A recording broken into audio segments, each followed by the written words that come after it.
Hello বন্ধুগণ, অনেকেই comment করেছো তোমরা যে হাতের এই চামড়াগুলো ঝুলে পড়ছে, কী ব্যায়াম করব।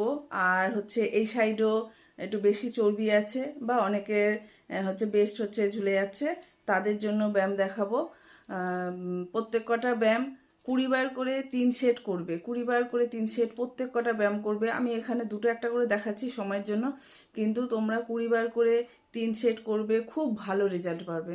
তো চলো দেখা যাক। দেখো, প্রথমে এরকম মাথায় হাত দেবে, দিয়ে প্রথমে কোনোই টাচ করবে, পুরো পিছন দিকে নেবে, কোনোই টাচ করবে, পিছন দিকে পুরো টানবে, পুরো টানবে। 20টা করে 3 সেট, বারবার বলছি প্রত্যেক কটা করবে 20টা করে 3 সেট। এটা 1 নম্বর।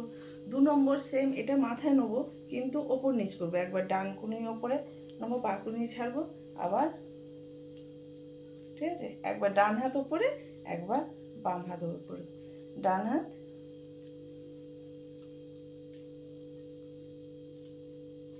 সেম। 20টা করে 3 সেট, 20 বার করে করবে, তবে কিন্তু উপকার পাবে। চেষ্টা করবে আরও বেশি করে বাড়াতে। 20 বারের জায়গায় 20 বারটা করলে তারপর করবে 25 বার, তারপর করবে 30 বার, এরকম আস্তে আস্তে বাড়াও না, তোমরাই ভালো ফল পাবে। ঠিক আছে। এবার হচ্ছে যেটা করবে, পুরো হাতটাকে এরকম রাখবে।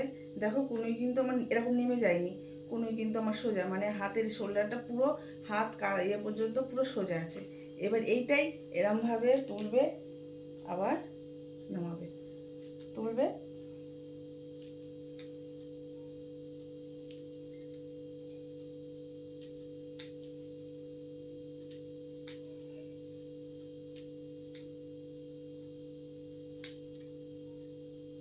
কুড়ি বার করে 3 সেট। বারবার বলছি, আমি এখানে 5 বার 6 বার করে হয়তো করছি, তোমরা 20 বার করে 3 সেট করবে। কারণ আমি যদি 20 বার করে এখন দেখাতে যাই, ভিডিওটা অনেক বড় হয়ে যাবে। ঠিক আছে। এইবার হচ্ছে এটা 3 নম্বর গেল। 4 নম্বরটা দেখাই।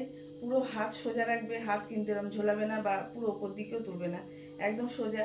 একবার আর জয়েন্টটা হবে এই থুতনির এইখানে, একবার ডান হাত ওপরে, একবার বাম হাত ওপরে, এরকম 1 2 3 4 5 6 7 8 9 10। এটা আমি এখানে 10 বার করছি, তোমরা 20 বার করে 3টে সেট করবে, মানে 20 বার করবে, আবার হয়তো 30 সেকেন্ডে একটু রেস্ট নেবে, তারপর আবার 20 বার করবে, আবার 30 সেকেন্ডে রেস্ট করবে, আবার 20 বার করবে। ঠিক আছে। আর লাস্টে দেখো, এরকমভাবে হাতটাকে এরকম নেবে, পুরো হাতটাকে টান করবে, পুরো তুলবে, আবার নামাবে, তুলবে, নামাবে, তুলবে।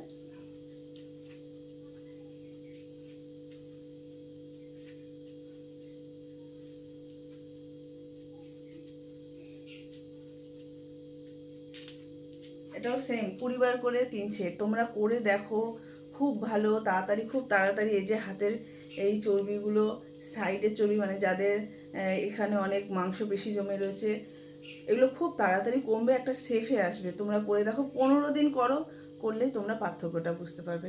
ঠিক আছে, ভালো থাকো।